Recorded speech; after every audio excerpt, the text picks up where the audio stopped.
Really thankful for the opportunity to be gathering and to really gather in a weekly rhythm for the sake of growing together. You know, we just were singing that song, Come to the Altar, the Father's arms are open wide. And that really is the heart of coming, because God has this grand welcome to us. We need to take in his welcome. And I think we do well to stop and ask ourselves, this is not to invite you to raise hands or respond, but just in terms of our own hearts, to connect to that place that we can ask, do I want to be connected to God? Do I really want to experience connection with God? Because it's to that question that Jesus comes. And Jesus comes to meet us in the separation that exists between us and all of our humanity and our darkness and our foolishness and our misunderstanding. He comes to meet us in all of that and to take upon himself the separation that lies between us and God. And he bears that upon himself. And in doing so, provides a means for us to be forgiven and to be, once again, living in connection and relationship with God, who is our ultimate Father. But Jesus goes on to do more than merely to come and to die on the cross to forgive us of sins. He also comes to then teach us what it means then to join in his life. If we've received him and we've received what he's done, we receive him into our hearts, then it is a matter of his life now being worked out. And his life was one that lived in connection with God. He wants us to experience that. And our series that we've launched into a few weeks ago, Spiritual Practices, Developing Life with God, is really about that. When we think of spiritual practices, some of us, the first thing that we think of is, more things that I must do, or I need to do more of something. And I want us to understand that the heart of spiritual practices is not so much just doing more, but realizing it's where we're going to experience connection. You might think of it this way. When you meet somebody and I ask you, well, did you feel a connection? Did you find connection with them? Usually that sense of connection is when, with that individual, you say, oh my gosh, we started engaging something and we realized we have something in common. And so as we started engaging, maybe it was sports, maybe it's something in the arts, but you really got into it. And after that, you start to say, we felt really connected. We really understood each other. Like we had this common ground, this nature that we both felt like, no, that's me. I feel that. That's what Jesus is saying. That when it comes to connecting with God, there are places in which our human nature, still bears the ability to begin to experience God's nature because we have it within us. So we began a few weeks ago talking about worship, because in reality, all of reality is centered around God, and that's what worship invites us into. We spoke about the practice of giving, because God is generous, God gives. And when we exercise our potency to give, to be providers, co-providers with God, we what? We experience, this is when I feel closer to God, because I'm joining in his nature. We're having that kind of experience. My humanity is connecting with the one who created me, because this is part of who I was meant to be. We went and looked at serving, as Marlo did last week, because when we serve, we can be like Jesus. We join that divine nature, which is always in service, Father, Son, and Spirit, to itself. And today, we come to hospitality. The spiritual practice of hospitality. It's one of the things that we don't often think about, but actually is at the forefront. In fact, I want to suggest today that it's at the center of the very heart of God. And that's why we read throughout the New Testament how it was spoken to as one of those things we should do. We read in Romans 12, where the Apostle Paul writes in the biblical book, practice hospitality. Practice hospitality. The writer of Hebrews says, show hospitality to strangers. What we find is that hospitality is not kind of this optional elective class that we can take. It's like a really neat thing. If you want to, you can go take it as an elective, as part of your spiritual life or being a good person. No, what we find is that hospitality is at the very root of the heart of God. To join life in God is to join in hospitality, in crossing the road of separations. And to really get to that, we have to sometimes shake off, I think, some of the assumptions in our minds, some of the things. If I was to ask you, what's the first thing that comes to your mind when you hear the word hospitality? It's often somehow, that finely decorated table. It's that whole idea that we put on something that is so precious and so unique in the way that we deliver it and impress people with our creativity. And Martha Stewart, she is the queen of such hospitality. And so we imagine that we need to learn how to somehow, sew the tablecloth from things we grew in the yard or something like that. No. The truth is that the Martha Stewarts of this world, and many who have an amazing gift at creatively forming things in terms of home and decor, they're amazing in that creativity. But I want to tell you, it has nothing to do with hospitality. In fact, it can actually, in some ways, even somehow really miss the reality of hospitality. Why? Because the true nature of hospitality is rooted in God's desire for all to be included in life with Him. Hospitality is about creating a place for others, and it's not about the art of the space, but the heart of the inclusion. When you look at the life of Jesus, and we're going to come to this, we're going to see that what was so prophetic and profound about Him when He shared meals with people was not the menu, it was the guest list. That is what always raised up so much. And the truth is, the actual word that we translate as hospitality in the scriptures actually means literally the love of, the brotherly love of, in particular, of stranger, of the one who's not been included. That is what the word means. And when we use it and it makes its way into the Latin use of that before it makes its way to English, that very word really means the love of stranger, or the relationship you have with the outsider, the visitor, the guest. It's where we get the word hospital.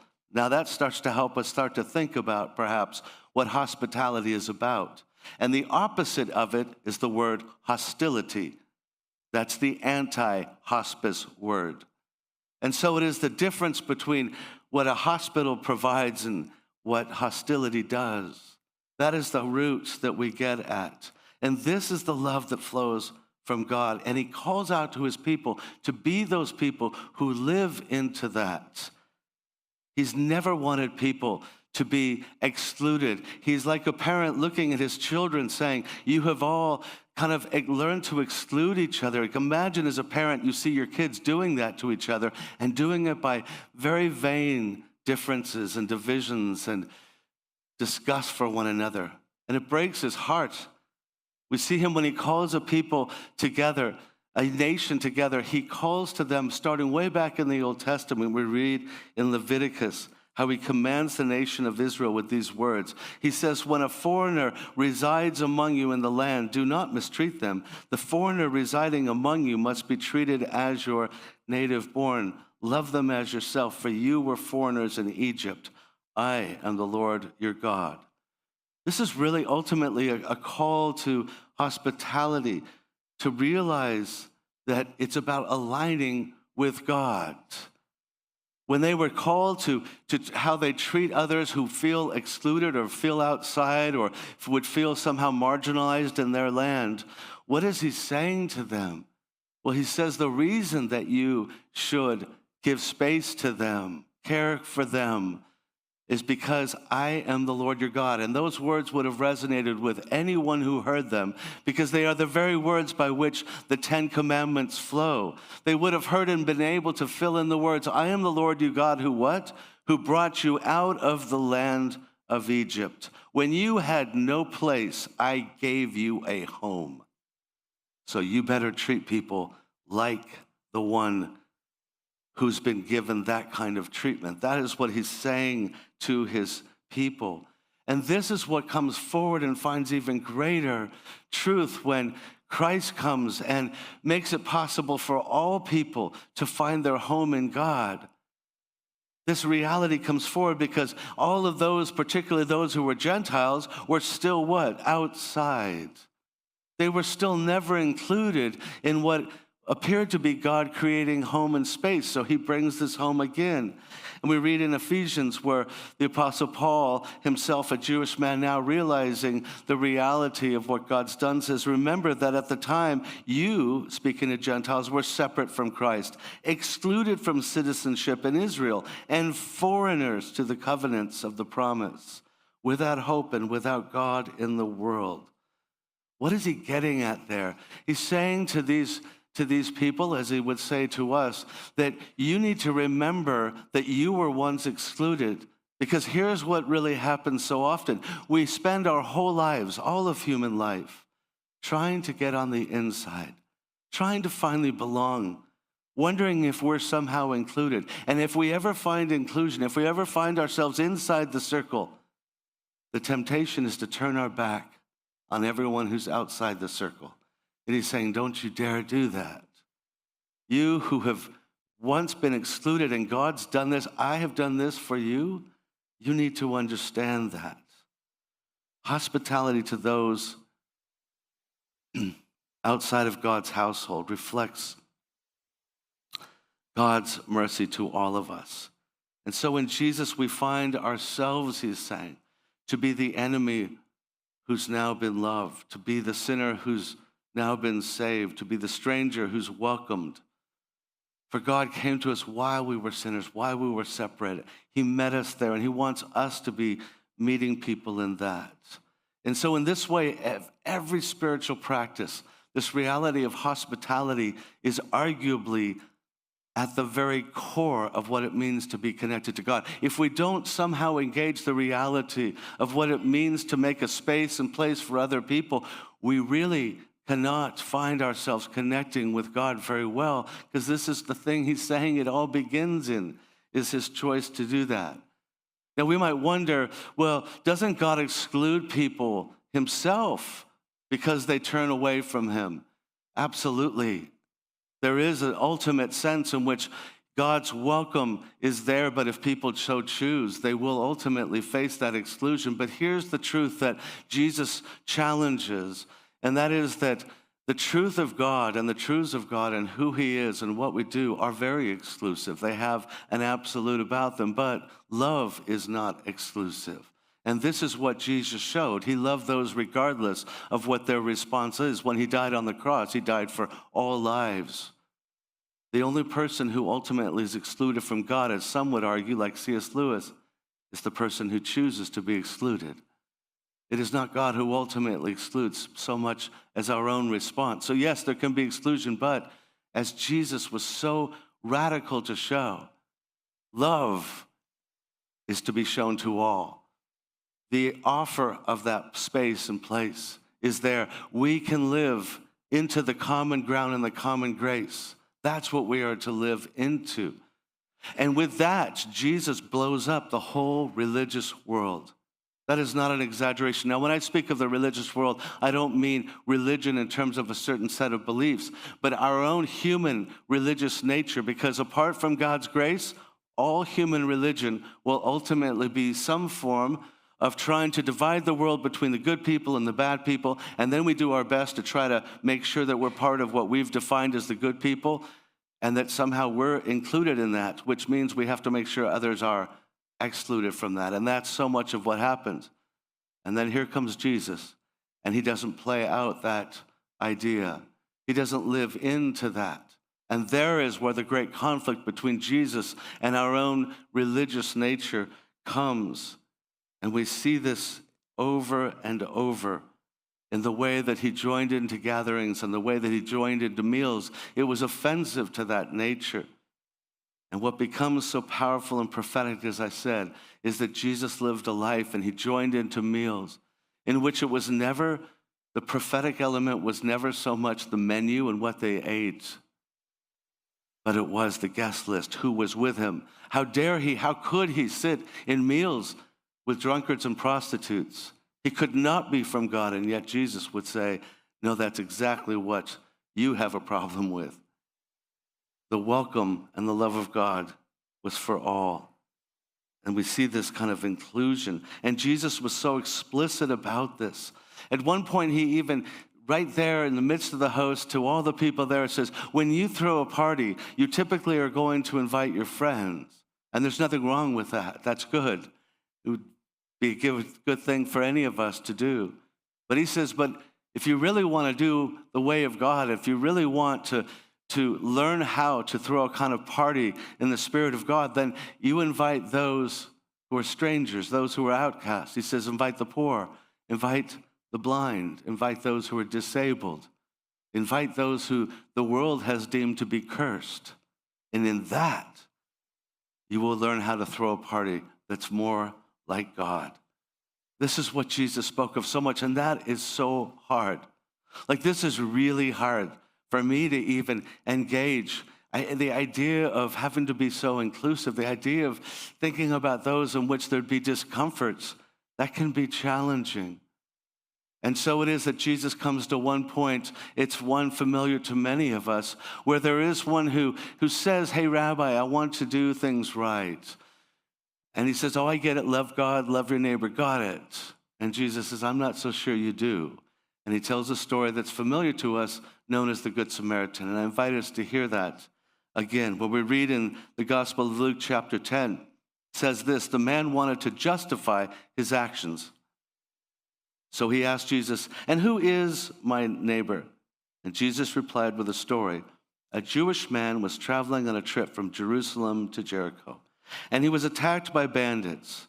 They stripped him of his clothes, beat him up, and left him half dead beside the road. By chance, a priest came along, but when he saw the man lying there, he crossed to the other side of the road and passed by. A Levite, or temple assistant, walked over and looking at him lying there, but he also passed by on the other side.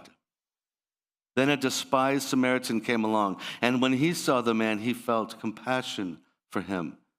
Going over to him, the Samaritan soothed his wounds with olive oil and wine and bandaged them. Then he put the man on his own donkey and took him to an inn, where he took care of him. The next day, he handed the innkeeper 2 silver coins, telling him, take care of this man. If his bill runs higher than this, I'll pay you the next time I'm here. Now, Jesus said, which of these 3 would you say was a neighbor to the man who was attacked by bandits? Jesus asked. The man replied, the one who showed him mercy. Then Jesus said, yes, now go and do the same. It's a striking story, and it would have been to anyone there, and we do well not to get over the striking nature of the story. Jesus intended it to be. I mean, he's kind of weaving all the familiar characters, the religious leaders, right into this, saying this story will tell you how to correct something that is so common within us. In fact, we shouldn't miss the obvious point that here was a man who was saying, I see you as really one from God. I want to come to you, and I'm claiming that I'm sincere in wanting to know how to live life right, how to be what? Connected with God and experience that connection. And Jesus mentions loving his neighbor, and he kind of goes, got it, write down, checklist, got it, loving your neighbor. But it's left kind of floating in the air. What does that mean to love your neighbor? And at this point, the man's going, that's a little uncomfortable to think about. Let's go philosophical on this one. Well, really, who is my neighbor? He's really trying to avoid his own indifference to his neighbor. That's really the root of what Jesus is engaging, because he knows that to be a challenge. And so here in this story, he tells of one who's making their way from Jerusalem to Jericho, a road in which it was common for someone to be robbed. It was a very dangerous journey. They would have known that. And here one is really brutally injured and robbed, and here come these 3 different lives around them.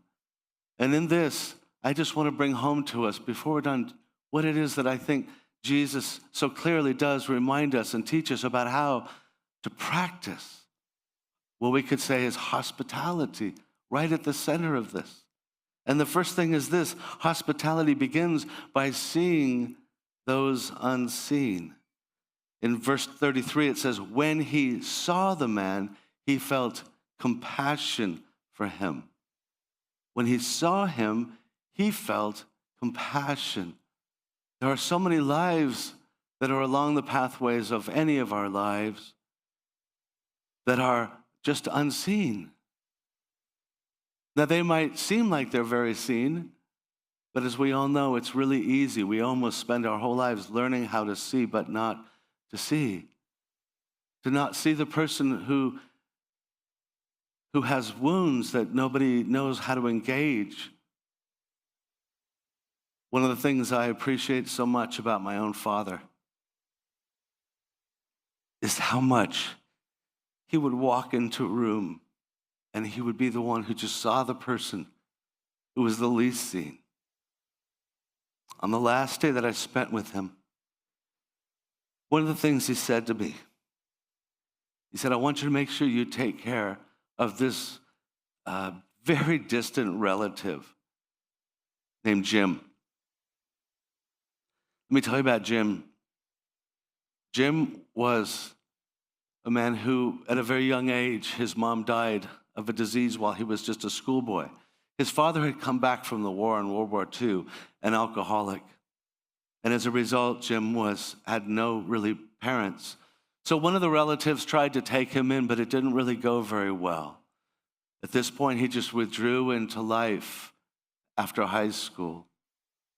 And when I say withdrew, I mean at a level like I've never personally seen before. He had no phone. He had no means to be contacted. No relatives continued to do much in the way of even trying to know much about where he was, let alone try to meet with him, because he had become so strange, so unique. He only came out at night, never came out during the day. But my dad, he would always go out of his way to find him, meet him, and he got me involved in that many years before. And it was not an easy thing to be able to do, to track down someone who had almost no way to be tracked, to meet with someone who was very difficult to do that with.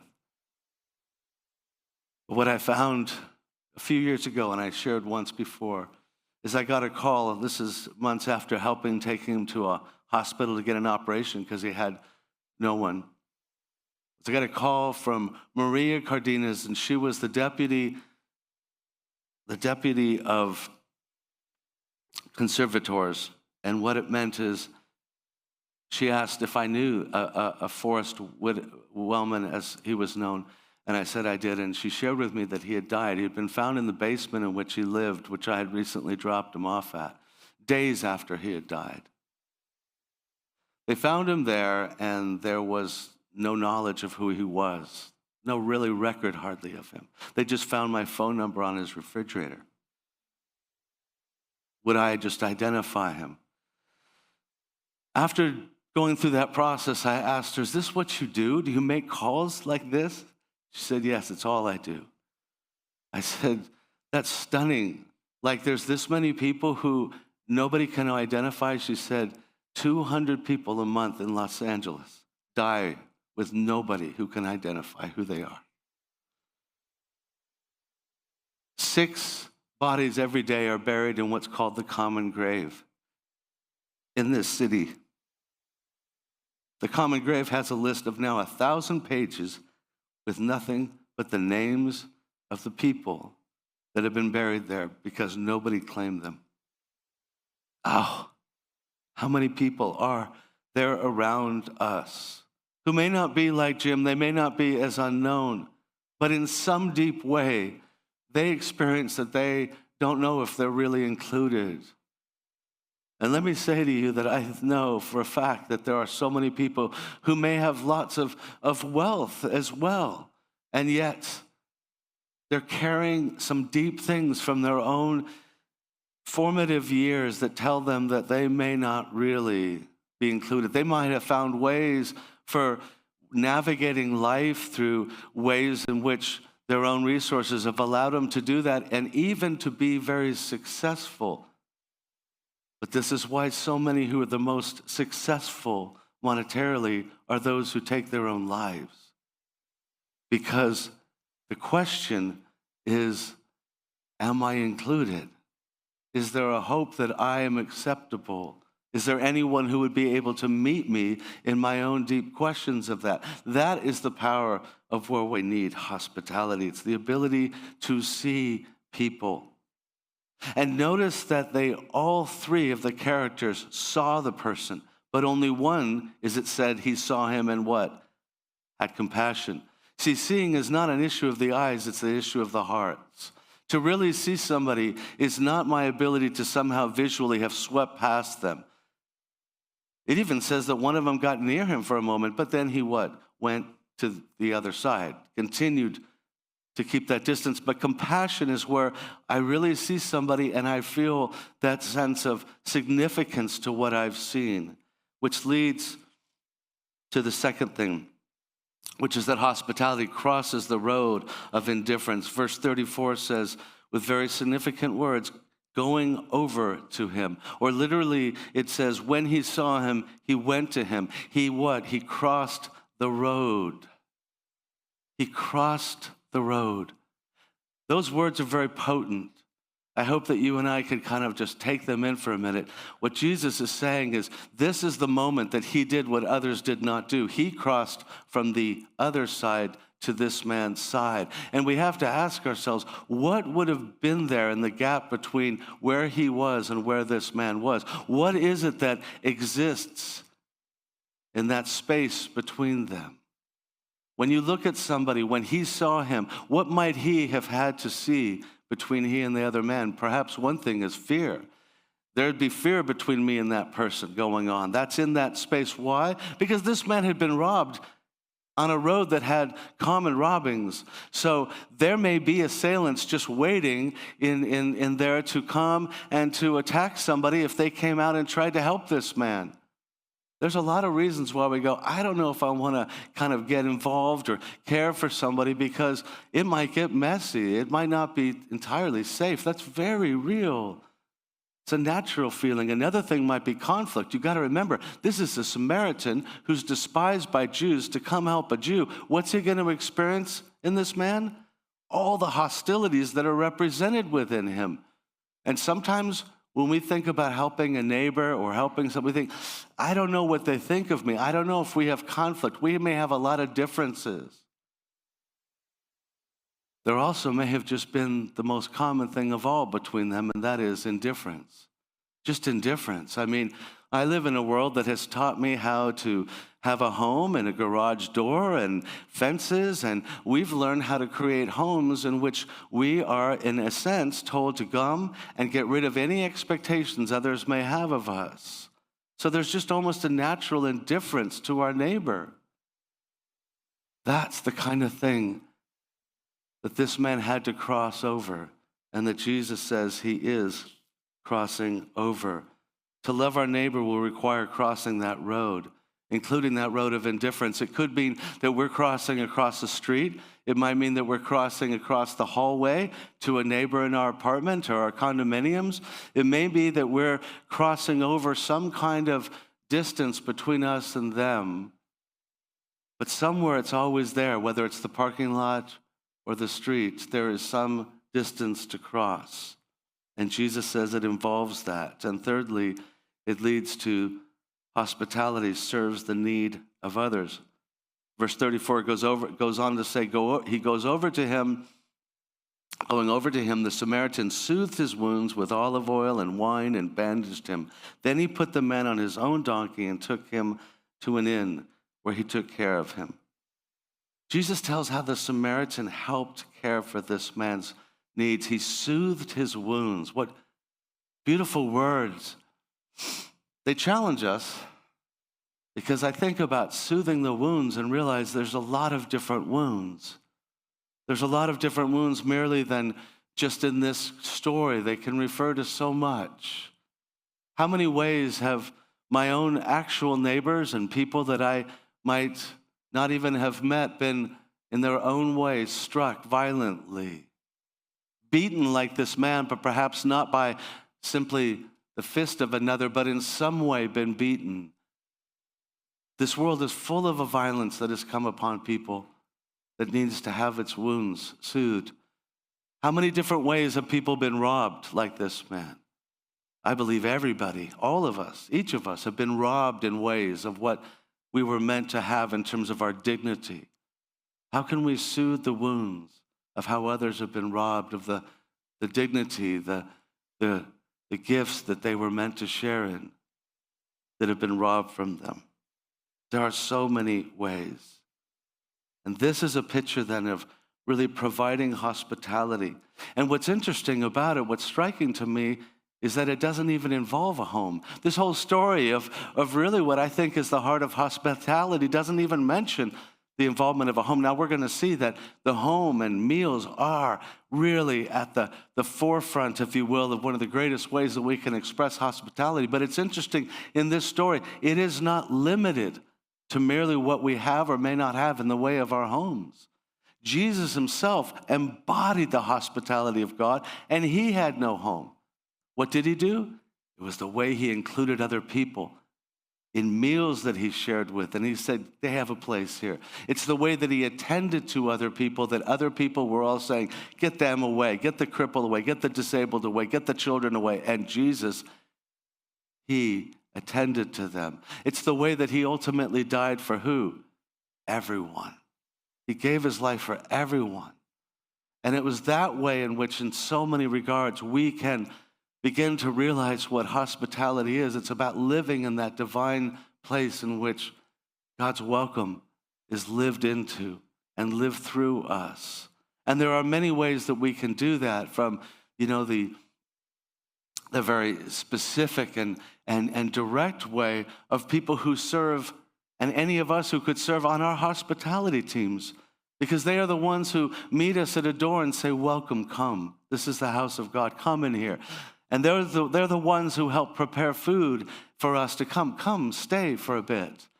That is really the ultimate expression of hospitality for God's people when we meet, and any one of you can be a participant in that. And maybe that's one of the ways that you can start to live into this more. But also there are so many other ways in which we can do this when older and younger generations, knowing that the other might feel estranged from them generationally, can just reach across and say, you know what, I see you. And I kind of know that you being older might feel somehow left out, or you feeling younger might be left out. And I start to reach across and say, you have a place in my life. That's hospitality. Or when somebody realizes, maybe even more to the ultimate fact, that maybe the place I do have can be a space. Maybe I should consider foster care for a child, or refugees, something that's going to be, I think, a big part of our narrative in the coming year of what are we going to do in the remnants of Afghanistan. It's going to come back to our city. What will we do with that? Will we give place to that? Now, while hospitality is not limited to our homes, the nature of our homes is so significant, because there's nothing like the space that you consider to be an expression of family as a space to allow others to be welcomed into. And so Jesus gave a great place, and he loved those who opened their home to him, and he joined in the blessing of seeing other homes open, because there was something in that and in the meals.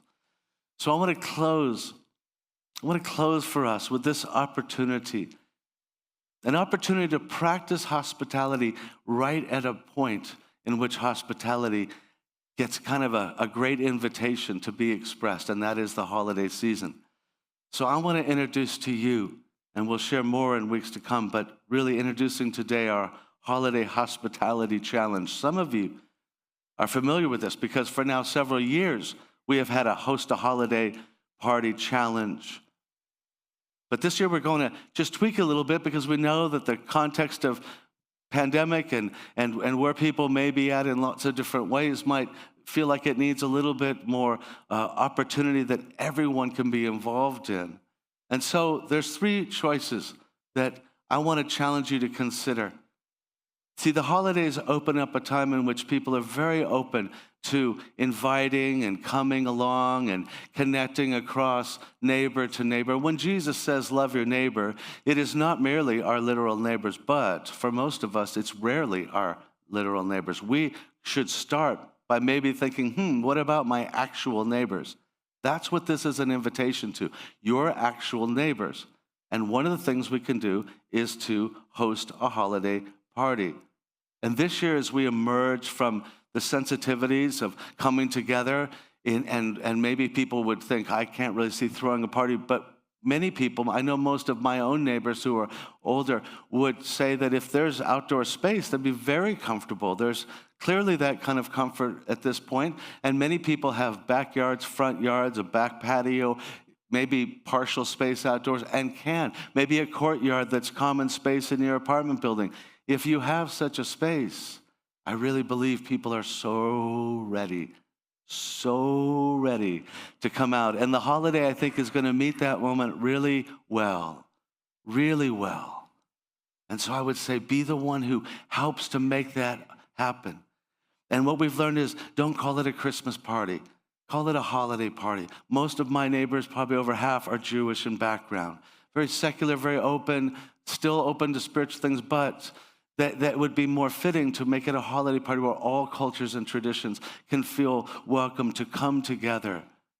And to be the one who hosts that. Now, sometimes I have neighbors who say, can we help, or we want to do it too? Well, then maybe join in with them. How much better that we actually get our neighbors to start being those who join us in the very heart of God. And what can that begin to open as we find that common ground with people? And so what we found is it has worked so well to do this on maybe a Friday evening, simple cider and dessert, or a Sunday afternoon in the same kind of manner. Sunday afternoons have found their way to be ideal. People have very little conflicts. And what I have found is everyone who has done this has said the same thing. I never knew if anybody was going to come. I was nervous. About a half hour before, I thought nobody was going to come. And then the door starts knocking, and it blew us away. And the other thing they found is when they went around and gave invites to people, which was part of the process, just said, hey, we're going to have a party, and that amazing conversations took place, even with the people that never could come. That itself became rich. It opened up. There's so much opportunity. And I want to tell you, this is something that we as pastors and as our team feels that we need to be stepping out and take the lead of. Every pastor on our team is planning to host a holiday party, as they have in the previous years, because it's become so important for us to kind of move in this kind of divine hospitality. And so I invite you to consider that. And if you do, the most important thing, the thing that will matter most, is to decide to do it, set a date, and plan to start moving with invitations. Once you do that, everything else is actually quite easy. The biggest issue has been people saying, we forgot and it got too close. So I'm sharing this now 3 weeks ahead of the first weekend of December, 4 weeks ahead of the second weekend. Those are great weekends where people are not yet overwhelmed or too busy or leaving town. 3 or 4 weeks from this weekend. Decide if that's something you can do. But the other two opportunities are to share holiday treats. Make or buy some holiday treat and deliver it to your neighbors, maybe with a simple note. That's something everyone can do. I was reminded this week, I got a note from someone who said they appreciated that I'd come by with some home-baked goods that I brought to them last year. And they were somebody who I know there's some differences with in terms of their view of the pandemic, but I didn't want that to be somehow something that would separate us in any way. I love them. I wanted them to know that. And so just to go and take them something allowed this bridge that a year later they still remember. And lastly, identify a neighbor's need to meet. You know, some of us can just think of our neighborhood and our apartment buildings, our condos, and we might recognize there's somebody who has not been able to keep up their house or yard. I wonder what's happening. Or somebody who just hasn't come out. I haven't seen them in like 6 months, right? You've experienced that and you start to wonder what's going on. Maybe it's just they need a conversation. Maybe they need some help getting some groceries. Whatever that need that you might identify, this is an opportunity to choose to do that as an expression in your heart, to say, God, I want to experience connection with you by really letting my heart move, not in obligation, but in hospitality. Henry Nouwen once said that Jesus was always a stranger in this world, meaning that in some ways Jesus knew that this world was not home yet. So he knew it very much to be a stranger, and yet Jesus was one who made his life available like no one else to people who were also strangers, so that they would know there is an ultimate home that they are being welcomed to come into. That's how many of us feel. There's a stranger in each of us, always feeling a bit estranged, never quite at home. And we have the ability to meet other people as also those who are strangers. And ultimately, to let them know that there is an inclusion in the home and the heart of God. Let's pray.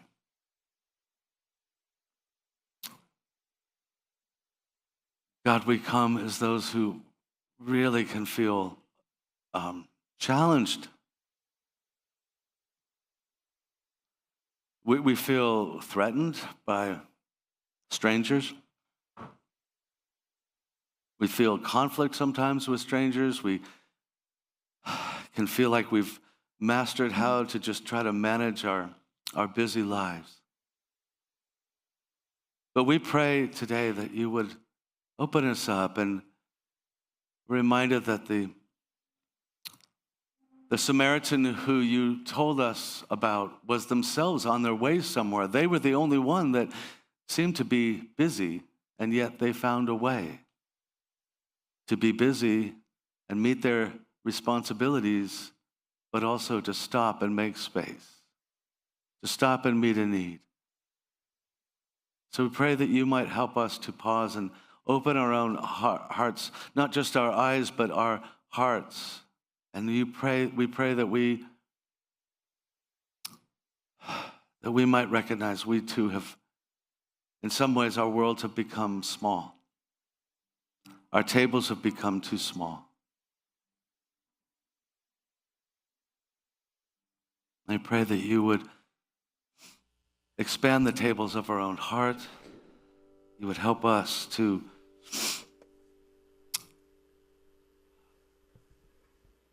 join in your great welcome.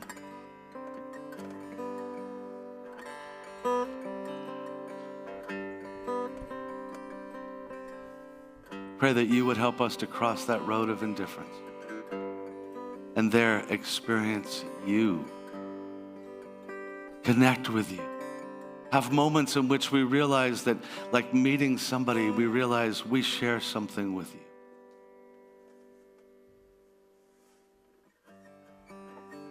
We pray that you would lead us, Jesus. And it's in your name that we pray. Amen. I invite us, let's stand together in response.